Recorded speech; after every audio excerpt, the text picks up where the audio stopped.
You're like, God, clearly this is happening. You know this is happening. I know you see everything. Okay? This is happening. Man, it always happened when I put myself in situations that I didn't consult him in.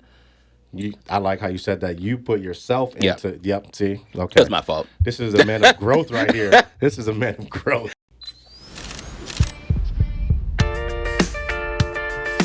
Is that fish? Mm-hmm. Oh, But okay. I think it has steak. You know I'm gonna get. Definitely gonna get steak. Yeah. Not even playing around. What's up, guys? Good afternoon. We are the A.M.E.N Bros. I'm Willie. This is Mark, and today we're talking about an absent God. Mm, Yeah, mm. that don't even make sense. Lies. That don't even make sense. But we make it a reality. We do make it a reality. Yeah, man. So, yeah, we're talking about when God feels silent, trusting God in the waiting. Okay. I'm pretty sure I referenced it many, many, many times already. The wilderness, the Yes. wilderness. I was about to say scene, but I was sorry to cut go you ahead, off. I go always ahead. Yeah. when I think about this man often, y'all. So I was thinking about like, oh, what are those key things that Willie does say repeatedly, but always hits? This is one of them. The wilderness. Yeah, the Yeah. wilderness. 'Cause Yeah. it's just like, that you don't know what's going on. You kind of feel like you're in this purgatory. You're in the waiting, and you're like, God, clearly this is happening. You know this is happening. I know you see everything. Okay? This is happening. And you just feel like you're just getting hit upside the head over and over again. Yep. And then you get to a point in the story where you're like, oh, it makes sense. And I always think about it's kind of like a teacher giving you a test, right? They're silent, but they're not there. Yeah. They're there. Yeah. They're present. Yeah. They're present. But what are you gonna do? Right. Right? Because Right. And so many times, man, when I realized that I was almost blaming God or feeling like He was absent, it was like, no, it was up to me and how I was going to respond in the waiting. Yeah. Right. Because and for me personally, I realized in those moments I was actually kind of taking the test again because I had failed before. Right. So it might be a little different, maybe a few characters different here and there, but because of I hadn't learned my lesson, God was taking me around that mountain again. Yeah. What about you? Got any rough examples of Absence or just feeling that or way? just feeling like Yeah. yeah. Man, it always happened when I put myself in situations that I didn't consult him in. I like how you said that. You put yourself Yeah. into. Yep. See. It Okay. was my fault. This is a man of growth right here. This is a man of growth. I've come a long way. Yeah. So yeah, it was always that. And the only part that was like just was unfortunate was I didn't realize it was my fault Oh. when it was okay. happening. Okay. I see. So that's where I think I was like, oh, God's not here. Like, where is He at? Like, and until either I hit rock bottom, or I got slapped, across my face, or or somebody yelled at me and was like, "What are you doing?" Yeah. Was when finally I was like, oh, okay, yeah, He wasn't silent. He wasn't there.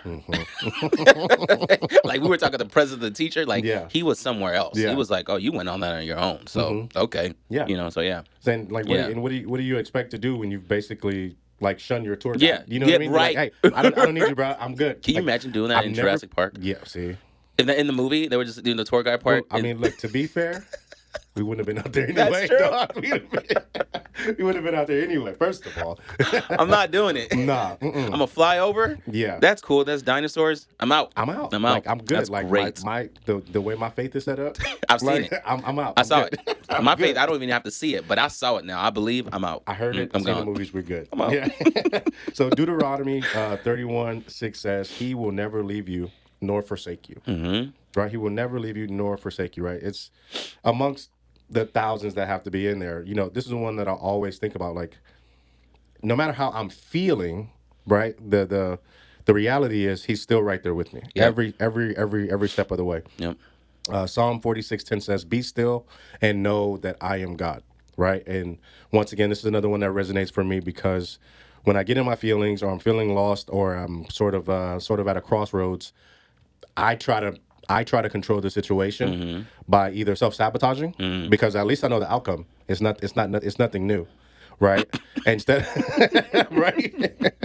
Because the hard part would be waiting on God. Yes. Right? And sort of seeing what He has for me knowing that it's going to be good, knowing that it's going to be great, but in the waiting, your mind starts playing games, right? It's like the serpent with Eve, right? Starts whispering in your ear, Yeah. and then Yeah. before you know it, you're doing things to try to expedite the process, Yeah. thinking that you maybe not, subconsciously, thinking that you know everything when obviously you don't. Mm-hmm. And then and you know what God has for you is better, but it's just a weird like human thing that's just like we know this trying to do it our way is never going to work, Yeah. but we still always find a way to do it. It's man, it's like it's hard, man. Yeah, yeah. Because in the moment, like, I'm just thinking, I'm trying to look at the lens of somebody looking at us, like, listen to what we're saying right now, and it's like, well, yeah, easy for you to say, like, you've been through it, or like, I'm going through it right now. And I think the thing is like, just acknowledge the fact that you don't have to make a decision so quickly, Yes, right? With yeah. whatever you're going. And I'm not. We're not even talking about something bad. Like, just think about like if you're considering a job offer, or you're considering like which direction you want to go in your career, right? And there's a lot of exciting things thrown your way. Like, I remember the advice you gave me one time was like, there's going to be a lot of opportunities where things are going to come at you, right? And they're all going to sound great. I think that's just really important in terms of like understanding, just waiting Yeah. to see what he has to say, even in exciting moments, because you just don't want to make that wrong choice. You know? And end up having to, go around that mountain way more Right. than you needed to. Right. And 100%. and just being human, just being me, if you let God do it, and say there's a little snag, well, to us, it's a snag, you can blame him. Yeah. Right? You can be like, Yeah. hey, man, I did what you said. I went to this place I didn't want to go. Yeah. It don't feel good right now. Where you're at. And then he will talk to you. He's like, you're right. You did everything I said, and I'm going to explain to you why this feels so bad. Yeah. You know But what? you're good. I've been in many situations where it seemed like God, why you taking me through this? This don't make no sense. And then, but when you look back, you be like, oh, I'm grateful that I went through it. So it's not, we know, right?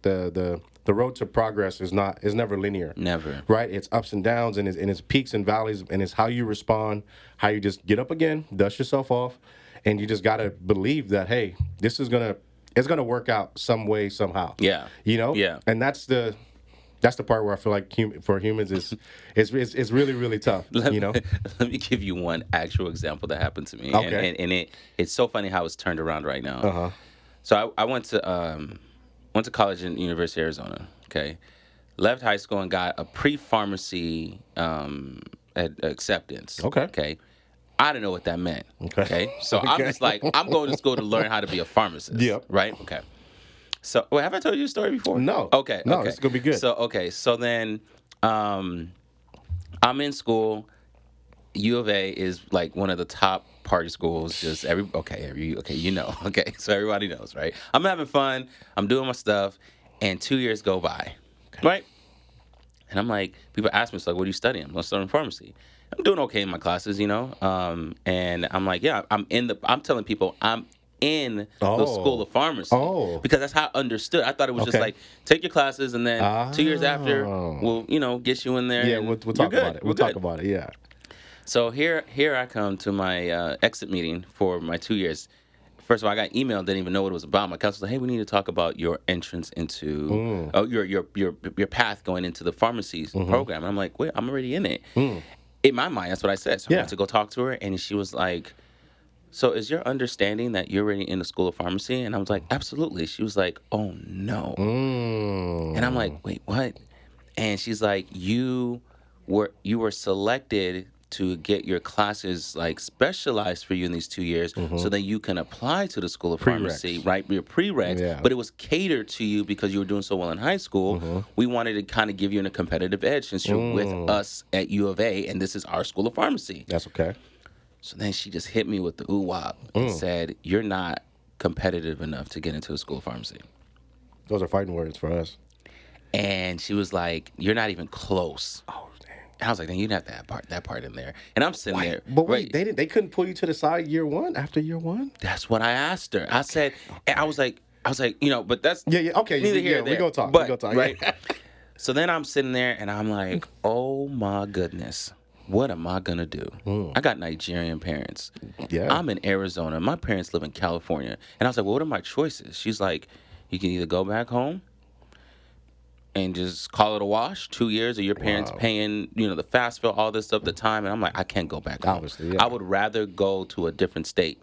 Like I would disappear. I'm like, I cannot come back So change my empty-handed. identity. Come on. Yeah. So then she said, or you can try to find a different college, Oh, okay. right, within our school. So then I was like, okay. So I went through the ringer, man. I got into I applied, or I don't know what applied what the word is, but I went into the college of a bunch of college of sciences, Okay.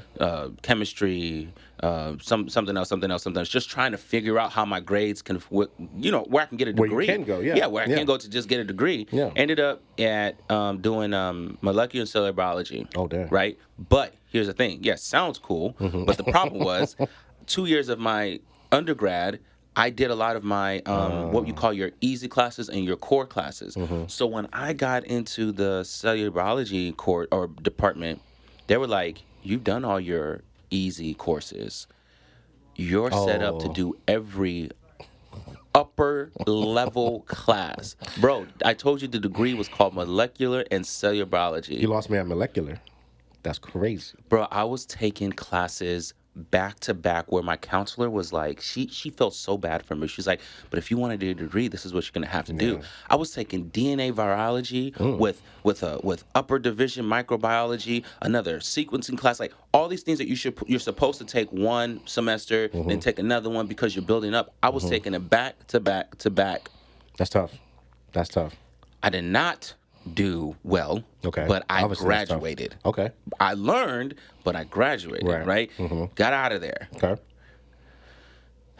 For so many years, I felt so guilty when I would graduate from U of A and then be like, oh, well, what's your degree? And I'll tell them. At some point, I'll be saying biology. Because I'm just like, I can't sit here and tell you that I feel like a molecular cellular biologist. Yeah. Right? Yeah. But that's what I got. And for the longest time, I just felt like, I felt like a fraud. Then I got into RN school. The nursing career started. That felt real. So when people ask me, I mention UA, but I just say I'm a nurse. Yeah, I give props to my school in Long Beach, AUHS. But I just, Then later on, I was talking to my wife and I was talking to my dad, and everything was about to end with school. And I remembered what I learned from biology, cellular biology, how much it helped in my nursing and in my master's program. Obviously. The pharmacology. Wouldn't you say that's the part of the foundation? That was that, bro. And but I left there thinking the idea was God put me through all that. He was there. I still know I was definitely praying and believing, not knowing that even though this wasn't in my standards of having the GPA, but the education that I got that stayed in my brain excelled me to get to this point. Yeah. And it prepared you, school wise, workload wise. You know what I mean? It prepared you. It took you to another level.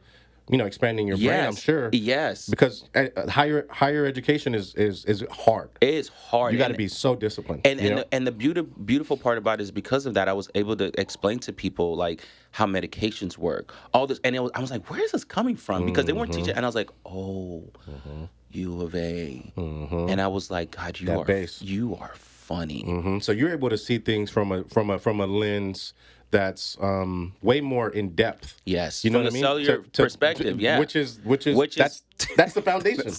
You see, you know what I mean? So that's so just to go back to the point, right?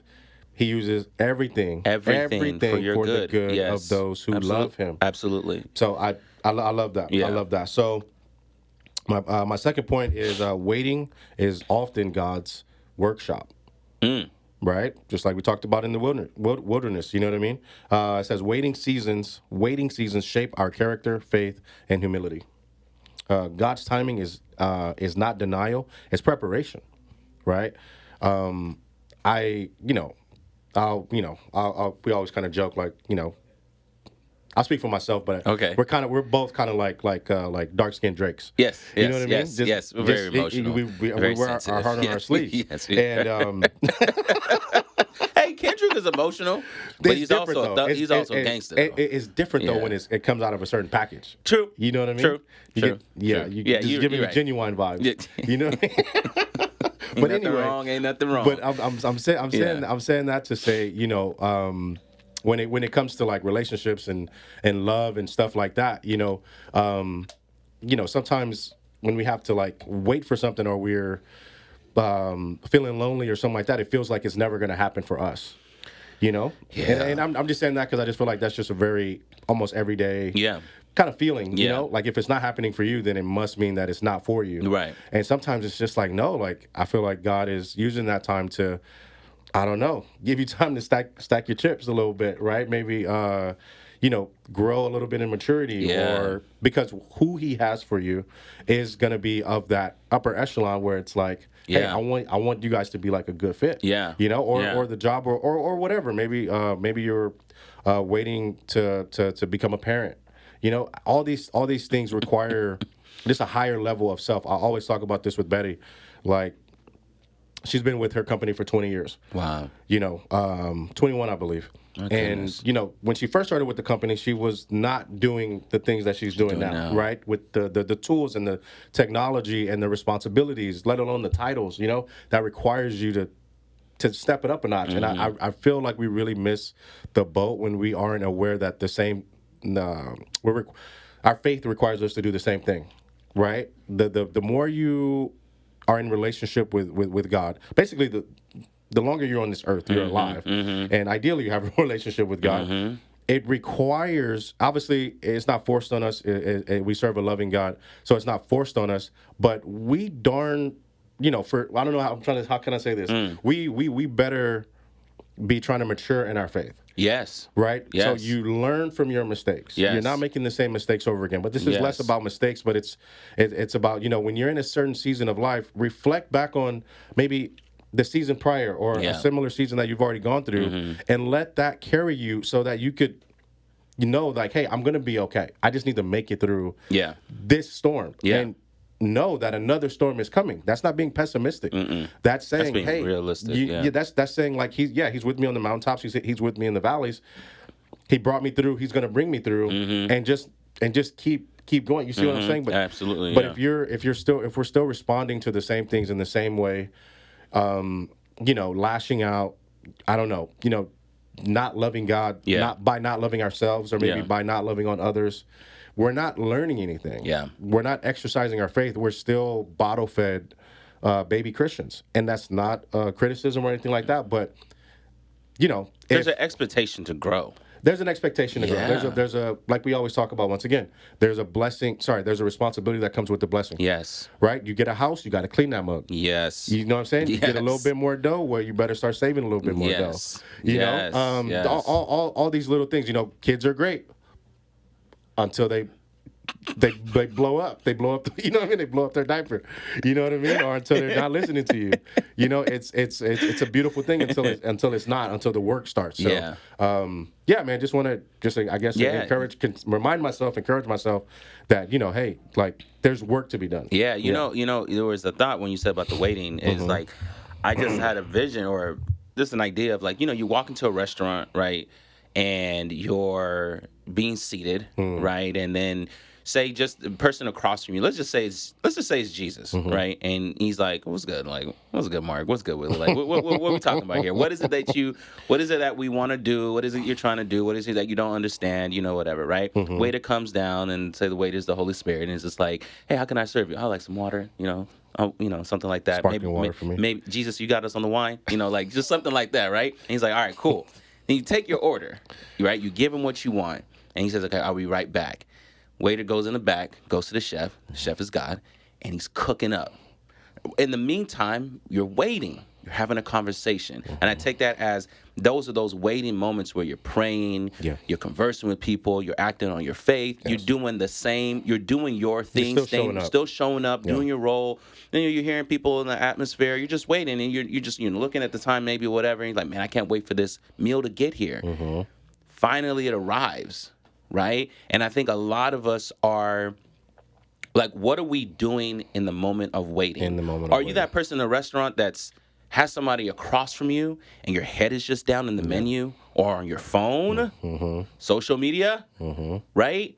Or that relationship that you probably shouldn't be in that's distracting all your time, right? Or that job that you knew you shouldn't have taken and it's really hurting your soul, but you're like, but it's making me a lot of money? Or is your head up, full attention on Jesus or whatever that task, whatever that task, that energy is, right? And fully engaging in it and be like, because I'm waiting for what I asked for. I was that person in that restaurant where I would literally walk in knowing what I want, and then I'll see the menu and I'm like, oh my God, I Yeah. want it all. But I'm like, what did you come for? So then I'm not the person the thing I'm trying to focus on. I can't, because I'm just looking until I have people like you, my wife, my family, my mentors finally say, put the menu down. You knew what you wanted when you came in here. That's what you asked for. Wait for it. Yeah. I love that. Yeah. I think that's I think that's pretty profound, because I feel like it's no different with God. You know, we might not know his purpose, but we know the direction that he's taking us in, right? Eternity, right? Right. Eternity with him, right? And he's giving us the sort of the instructions, right? Sort of the map to get there, right? But we're still somehow every day walking around talking about, what's my purpose, right? What is the meaning of life? You know what I mean? And so it's like, well, let's just slow down for a little bit. It's right. It's You're because in I'm an it. overcomplicator, right? But we just keep it so simple. It's right there. It's right there. You know, you want to know your purpose, it's right there. You know, It's happening it's right happening now. It's happening, and it's like, do you want to look up and realize that you missed an opportunity? You know, Yeah. because it was That's one of the- because it yeah. wasn't, it didn't look like what you imagined. I think that we have to get out of our mindset that, you know, the vision or the mission that we have in our head is what it's going to look like when it actually is presented to us. You know, like, how many times have we prayed for something, Oh my we goodness. got it, and then it wasn't until some profound moment where we realized, hey, I'm in the moment that I was praying for, like, and I'm over here tripping. I'm over here arguing with this blessing. I'm over here rejecting this blessing. I'm over here, you know, rushing to get out of the door and can't appreciate it, type of thing. And that could be a person, place, or thing, right? Or a period of time. Yeah, man. And then you realize, you look up and you're like, dang, that was the moment, and I missed it, you know. And we've all done it, I'm sure. Yeah. But I mean, thankfully, I'm 37 now. I'm like, dang, you know. But I don't want to be 80, you know. Right. And then you know what I mean? Because Yeah. then for sure, you know. So it's that's not good. That's not good. So, but anyway. Yeah. But all right. So my third and final point is number 3. Unanswered prayers are sometimes unanswered prayers are sometimes redirected prayers. Right. Okay. So I like God's this. no, I like this, or yeah. not yet. I put those in air quotes. Might just be protecting you. Yep. Right. I'm always, you know, I'm not always, but there's been a lot of times when I've learned afterwards that the place that I was trying to go, or in a rush to get to, had like, there was one time I was going somewhere, and then the suite next to where I was going caught fire. Oh wow. Like right after I left. Oh wow. Or I've been in an intersection, or I've been on the way somewhere, and like, I know the street, I know where I'm going, don't need a map, but couldn't get through. Traffic was blocked, you know, because there was like an accident or something like that. Right? That could have been me, you know. And so I'm always very, very, like, mindful of, or try to be mindful of the thing, especially in the waiting. I always try to think, what is God protecting me from? Right? If this is not happening, and my faith tells me that I'm supposed to be going forward, but it's obviously not happening, I have to shift my mindset. I'm not saying anybody else. I'm talking about me personally, because of where my heart and my head can turn. I have to start thinking, what is he protecting me from? You know what I mean? It's not a no. It might just be, hold on a second. I'm trying to prepare you, or I'm trying to make sure the thing itself is good. I don't know. You know what I mean? But I have to think that, you know, I have to know and trust that that he's a good father, and he's not going to deny me. Yeah. And he's for sure not going to go back on his word. Right.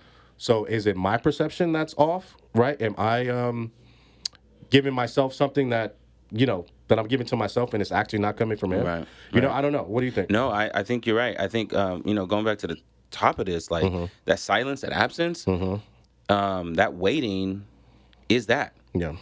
Like, if you don't hear from him, like, just tell yourself, I don't hear from him. Like, don't lie, right? Don't try to force it. Like, if you're sitting there, you're like, I'm praying every day, I'm praying, And then one thing I could say that I've done, and I had to really stop myself, and this was part of my growth, is when it was so quiet and I was waiting, I would then go to other people Yes. and I'll be like, hey man, so this is what I'm thinking, this is what I'm thinking. What do you think? Because I need somebody to fill A in. sounding board. It's a Yes, sounding board. I needed a Yes. sounding board because I'm like, Tell me I'm not tripping. Yeah. right? And then somebody poor person who's listening to me, right, is like, well, I mean, he looks like he really wants to go for it. And like, let me tell y'all, I can make anything sound very convincing. Yes. Okay. Yes. I can make it sound convincing. I can make it sound doable. And this is like, all I gotta do is this and this and that. Oh, dog. Yeah, dog. So good. So Oh man, Willie has seen something. Willie has been through it with good. me. And the Oh, my really funny wife. part is like it that wasn't that long ago. That was not that long ago. That's so crazy. So crazy. Oh man. I mean, true growth for real. Yeah. So my whole point is, like, wait in that silence. You're not gonna hear anything. And like Willie said, a rejection or a not hearing anything just means either not yet or redirect. Yeah. Right? Like when and what he's saying when he's like, I try to remember, I forgot how you worded it beautifully, but you're like, I try to remember what's he protecting me from? That's a redirection. That's a redirection. That's like, yeah. I just turn around, hold on, and then you do it again. Like, I don't care how many times you need to redirect, just don't move. Like, because if you keep redirecting, you're just going in a circle. Cool, dude, keep redirecting. Like, just don't go forward, right? Because he hasn't said anything. Don't go forward on your own. Don't go forward on your own. Yeah, Yes, yeah. yes. Don't go forward on your own. Yeah, because man, I'm telling you, I've been there, and I'm telling you, I did not wait for the direction, and I would then say, like, I would just make up voices in my head, like, no, this is what I heard, and I'm telling you, the enemy will love that, like, because he wants you to be like, oh yeah, like, God said that, you know, and you're like, no, you said that. Well, the enemy comes to steal, kill and destroy. And confuse. Right. Yeah. So one thing I would say too, with feelings of like frustrations or impatience, those feelings, as you grow in your faith, right, you are able to discern, like, I feel impatient, but I'm not going to move. I think also too, just going along with what you're saying, I think when the feelings of impatience come up, like, who am I to not be on God's timetable? I mean, if we can just keep it a buck. Now can we talk about the ego? Please do. Right? Because that's all I just talked about. And patience, you know what I mean? That's all it is. Yeah. That's really what it comes down to. If you've done everything that you can and the needle's just not moving, then it's just not meant to move right now. So you trying to do things is really, obviously, it's not ideal. You know, I don't want to go as far as calling it a sin, but it's not ideal. And you might end up just causing more trouble for yourself, And I this is probably more so on a personal level, but talking about that silence. Yeah. Right? We have to remember, or I try to remind myself, that the God that we serve is not, he doesn't interact with us the same way that humans do, right? And so, I've been in a lot of relationships. I once again grew up in a family where it was very common when you were upset with people, you stonewalled them, right? You were silent to them. You didn't respond to them. You gave them the cold shoulder. That's the term that I'm looking for, right? And so I've experienced that a lot in my life, and so in growing in my relationship with God, I had to realize that there's a difference between the two moments of silence, right? From the human element, it's probably intentional. They're probably trying to just let you know that they're upset with you, and there's a negative connotation to it. With God, it's not. It's about Him preparing you. It's about actually loving you. It's about not taking you into a space before you're ready. Yep. You know what I mean? It's a moment of preparation. That's beautiful. And so it's different. And so a lot of times we correlate the two, right? And yes, we are supposed to be God's vessels on earth and His example, but we're not, right? We're imperfect. We were born that way. That's okay. But I just want to encourage you guys that if you're using the human model to not, I don't want to say to represent God, but to exemplify like God in a perfect way, let's not do that. This is one of those areas where you should separate the two. Yes, that's great. God's silence is love. The human silence, although we're doing the best that we can, but it's usually not based on it's not love. Wow. So I just wanted to encourage anyone that's like, because those internal feelings come Those up. are, That just yeah. resonated with me, so I No, just that's want to good. speak on that. No, that's good. I got Yeah. nothing else on that. That's perfect. Yeah. Awesome, man. Well, that's all I got for today, man. Okay. You got any closing thoughts? You want to pray us out? Yeah, I'll just pray us out. All right. Lord, we thank you for just this time. We thank you for this present moment, and for all those listening and watching, that whatever we have said, whatever you have said through our Mm-hmm. mouths, that it's really truly hit their hearts, convicted them, has them thinking about the relationship with you, the intimacy with you, and and themselves and those surrounded by them. Mm-hmm. Let their community truly be changed and transformed by the words you've spoken through us, Lord. We just want to thank you that when you're silent, let our people know that you're not gone. You're very much present. You're just cooking up some stuff. And we are so grateful that we have such a loving Father to do this and be there for us, and just help us remind ourselves to turn the direction, to know that we're just waiting. We're waiting for goodness. We're not waiting for bad news, not when it involves you. And you're so awesome, and we thank you for everything. In Jesus' name we pray. Amen. Amen.